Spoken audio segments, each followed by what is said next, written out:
दर्पण, जो रेलवे में काफी ज्यादा महत्वपूर्ण रखता है। क्वेश्चन ओनली फॉर रेलवे को मद्देनजर रखते हुए पढ़ाया जा रहा है। ठीक है, अगर एसएससी के बच्चा पढ़ना है तो भाई थोड़ी को ना सिलेबस अलग हो जाती है, साइंस का तो सेम ही रहता है, बट लेकिन रेलवे ग्रुप डी के लिए स्पेशल पढ़ा रहे हैं। और उसमें देखा जाए तो क्या बोल सकते हैं, साइंस का जो प्रकाश का चैप्टर है बहुत ज्यादा इंपॉर्टेंट, खास करके दर्पण। दर्पण के बारे में जो पढ़ा रहे हैं, गोलीय दर्पण है जिसका वक्रता केंद्र अरे है तुम्हारा इस स्ट्रेट लाइन को बोलते हैं मुख अक्ष, इसको इंग्लिश में बोलते हैं सेंटर ऑफ कन्वर्जिंग। अब इस लेंस को बोलते हैं, लेंस बोलते हैं दर्पण को, इस दर्पण को बोलते हैं अवतल दर्पण, और ये क्या है, उत्तल दर्पण। अवतल दर्पण और उत्तल दर्पण का डिफिनेशन बताते हैं। जो दर्पण घसा हुआ प्रतीत हो उसे बोलते हैं अवतल दर्पण, और जो दर्पण उठा हुआ प्रतीत हो उसे बोलते हैं उत्तल दर्पण। अगर यही दोनों दर्पण को एक स्ट्रेट लाइन में उतारा जाए, ये हो गया तुम्हारा मुख अक्ष, इधर लिख देते हैं मुख अक्ष,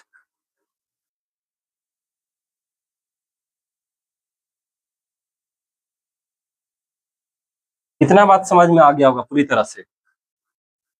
ये हमारा जो दर्पण रहा, कौन सी दर्पण है बाबू, अवतल दर्पण है ना। कौन सी दर्पण है, अवतल दर्पण, यहाँ लिख देते हैं अवतल दर्पण। इसको इस इंग्लिश में क्या बोलते हैं, कॉनकेव मिरर, याद कर लो। इसको क्या बोलते हैं, इधर से अब देखो,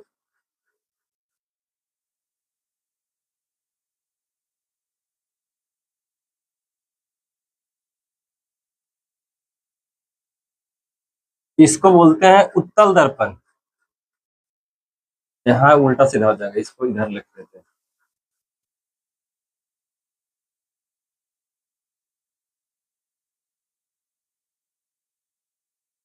ठीक है, इसको क्या बोलते हैं, उत्तल दर्पण। इंग्लिश में इसको क्या बोलते हैं, कन्वेक्स मिरर।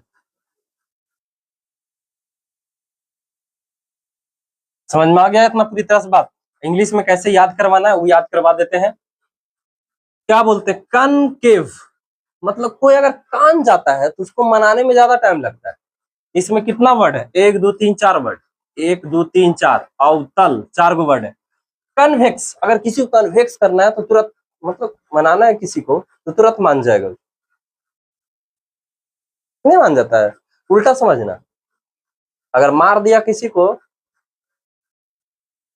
कुछ हो जाता है, रो जाएगा तुरंत, मतलब रो जाएगा तुरंत, तो मतलब ज्यादा लाइन, मतलब ज्यादा देरी तक रोएगा भाई। जब किसी को अगर मार दिया है तो ज्यादा देरी तक रोएगा, ऐसे याद करो। नहीं, कनकेव, अगर किसी को कना रहा है तो ज्यादा देर तक रोएगा। कन्वेक्स, और किसी को मनाना है जल्दी मान जाए तो उसको बोलते हैं उत्तल दर्पण। मतलब इसमें 3 वर्ड आ रहा है, उत्तल अवतल। समझ में आ गया बात, ज्यादा समझाएंगे भी नहीं। ठीक है, इसका और भी नाम है नतोदार। क्या बोलते हैं, नतोदार दर्पण, नतोदार दर्पण। और नतोदार क्या होता है भाई, समझ में ना आएगा। नतोदार दर्पण, नतोदार दर्पण। और एक होता है उन्नतोदार दर्पण, उन्नतोदार दर्पण। इस एनसीईआरटी के लैंग्वेज है बाबू, नहीं समझ में आएगा फिर भी जो भी समझाएंगे, काहे नहीं समझ में आएगा। उन्नत मतलब उठना, समझ रहा है बात को। जो दर्पण उठा हुआ है उसको बोलते हैं उन्नतोदार। नतोदार जो मतलब घसा हुआ है उसको बोलते हैं नतोदार। ठीक है, ये बात समझ में आ गया होगा। अब एक नाम और इसका है, क्योंकि 3 गो नाम है एक ही दर्पणवा के, सब समझा के रहो कैसे समझ लो। ये तो समझ में आ गया। अवतल दर्पण केरा बोले, ये जो दर्पण क्या हुआ है, घसा हुआ प्रतीत हो, मतलब धसा हुआ हो, अवतल दर्पण।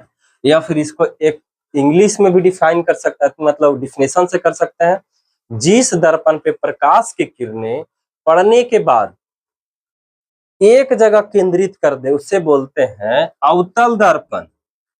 समझ में आ गया? नहीं लो आज ही तो तब ट्राई मारी ने आज ही देखिए। ठीक है, अगला ट्राई मारी अवतल दर्पण। अवतल दर्पण किसको बोलते हैं?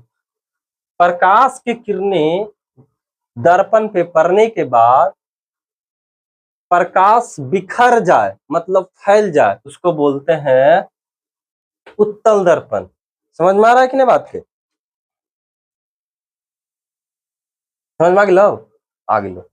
आगलो पक्का आगलो। देखिए एक उसी अनुसार से वो नाम है अभिसारी। क्या बोलते हैं? अभिसारी दर्पण। अभिसारी दर्पण, अभिसारी मतलब अभिसारी, एक जगह करना। अभी डिफिनेशन बताइए कि प्रकाश की किरणें दर्पण पे पड़ने के बाद अगर प्रकाश को केंद्रित कर दे, एक जगह कर दे, उसको क्या बोलते हैं? अवतल दर्पण या फिर अभिसारी दर्पण बोलते हैं बाबू। इंग्लिश मेरा बोला है कन्वर्जिंग, कुछ बोला है कन्वर्जिंग, कन्वर्जिंग। समझ में आ गया? आज ही तब नहीं तो कैसे ट्राई मारी ना आज। फिर अगला ट्राई मार। फिर एक और नाम बोला है, कुछ बोला है अपसारी। यहाँ लिख दिया हो क्या? नहीं लिखियो जगह ये था ना, एजे लिखे अपसारी, अपसारी, अपसारी दर्पण। अपसारी दर्पण मतलब समझ नहीं, अभी कह लियो कि जिस दर्पण पे प्रकाश पड़ने के बाद प्रकाश को बिखरा दे उसको बोलते हैं अपसारी। इंग्लिश में बोला इसको डाइवर्जिंग, कुछ बोला है डाइवर्जिंग। लिख दे पर ले डाइवर्जिंग। याद हो गलो नहीं होता है, याद हो गया। अब नहीं सोच कुछ, यहाँ पर ही एफ हो गलो, एरा बोला है सेंटर, और एरा तो बता ही दिलिए, एरा कहा है मुखच, है ना, लाइन में मुखच नहीं लिख दिया, एरा एरा कहा है मुखच। एकदम बोरिंग नहीं लगता, मजा आई तो पढ़े में, हमरा सब पढ़ी था और सब्सक्राइब कर दी, ठीक है। ई हो गया तुम्हारा एफ, इधर हो गया सी, ठीक। ई एजा लिखाई हो नहीं समझ में तो फिर तो हनी जाने गड़बड़ा जी तो हनी से दिमागवा एकरा बोला है, ठीक है। एकरा समझिए, इधर ऐसे लिख दिली है। ई है पोल, पोल मतलब है हिंदी में ध्रुव बोला है, ध्रुव, ध्रुव, ठीक है। ये बात पूरी तरह से आप लोग को समझ में आ गया होगा, पूरा डिफिनेशन समझा दिए हैं, ठीक है। लिख डिफिनेशन लिखे की जरूरत नहीं है, समझ जो कंपटीशन का स्टूडेंट कैसे बन। फिर यहाँ देखिए, अब फोकस की डिफिनेशन केरा का है, ठीक है। यानी कि फोकस की डिफिनेशन कुछ ही है, मतलब मुख्य अक्ष के समांतर प्रकाश की किरणें दर्पण पे पड़ने के बाद जिस मुख्य अक्ष पर पड़े उसको क्या बोलते हैं? फोकस बोलते हैं। समझ में आगलो, ठीक है।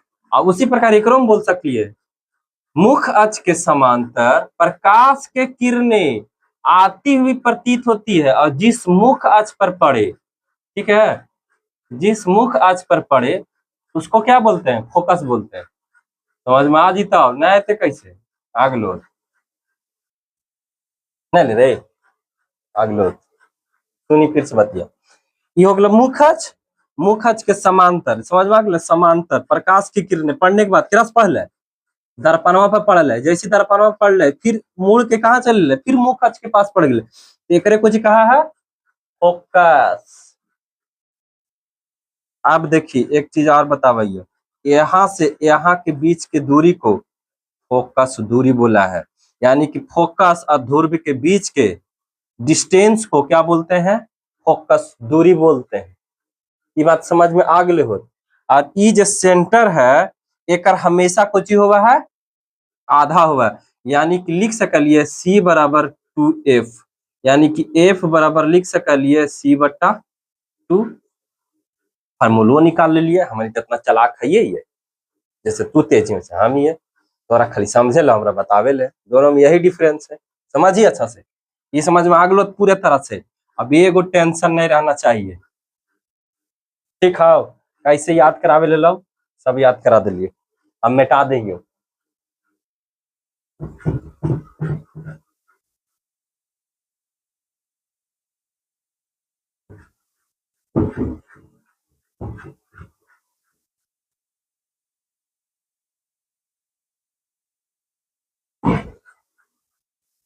अब अगला बात यहाँ समझ में आना चाहिए कि कौन लेंसवा में केजा परिवस्तुआ के रखवाई तो केजा परी ओकर प्रतिबिंब बनते। वो बात अब तोरा अच्छे से समझेबो, एकदम जबरदस्त तरीका से। नहीं समझ में लो तो जिंदगी बर्बाद। ठीक, ये कौन लेंस है बताओ जल्दी रे, जो तेज हम इस तुरंत बताएंगी। अभी बतैलिए रहा कौन लेंस का है। लेंस पढ़ा दे बोल दिए रे, अवतल दर्पण है। ठीक है, अवतल दर्पण।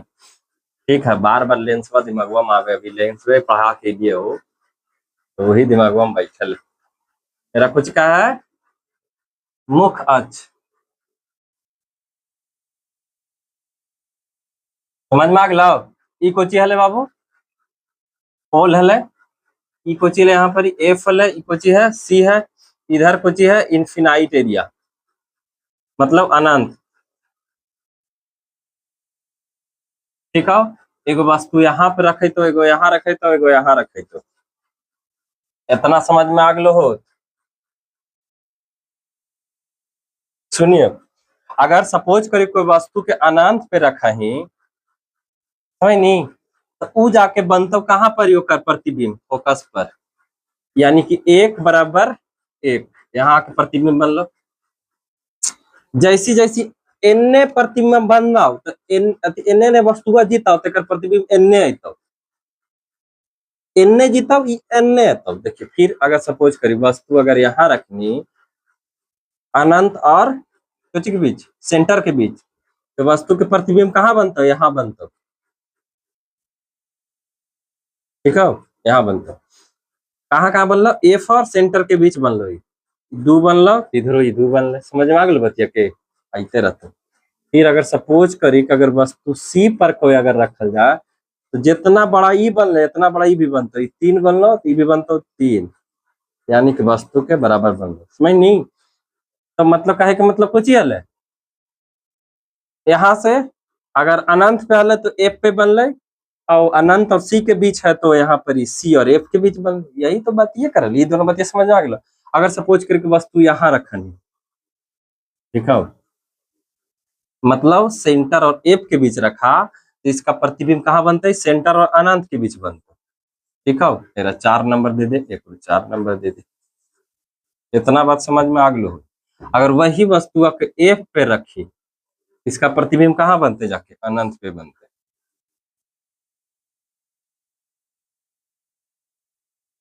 ये 5 नंबर, ती भी 5 नंबर।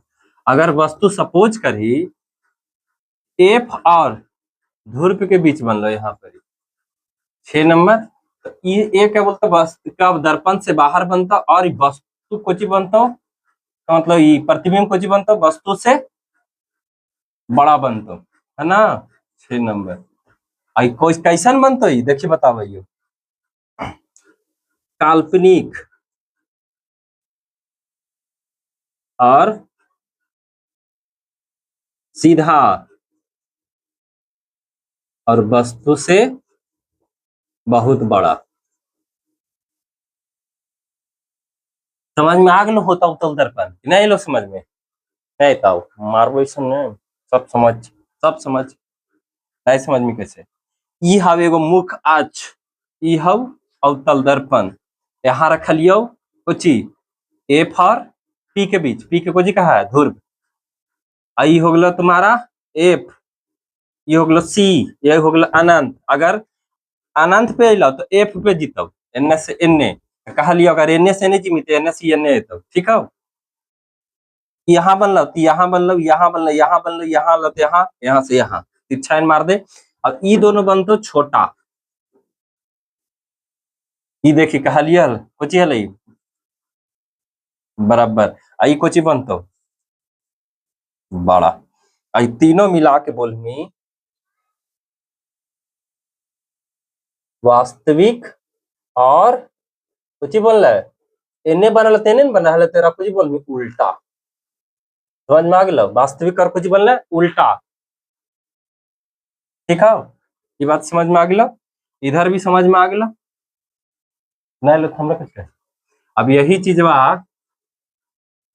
या उत्तल के लिए अवतल दर्पण के लिए यही अगर उत्तल दर्पण के बात कहते हाल उत्तल दर्पण के तेरा में कुछ होता है वस्तु मतलब प्रतिबिंब सॉरी प्रतिबिंब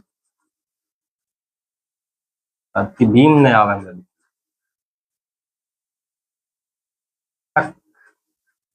प्रतिबिंब जो हो गल वस्तु के कुछ बनता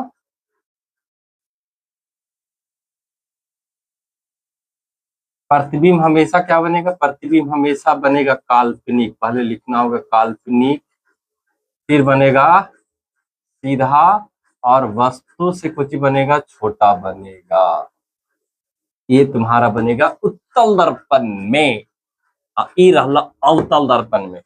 समझ में आ गलो हो नहीं समझ में लो हो तो फिर एक बार एरा बता दीजिए ठीक है।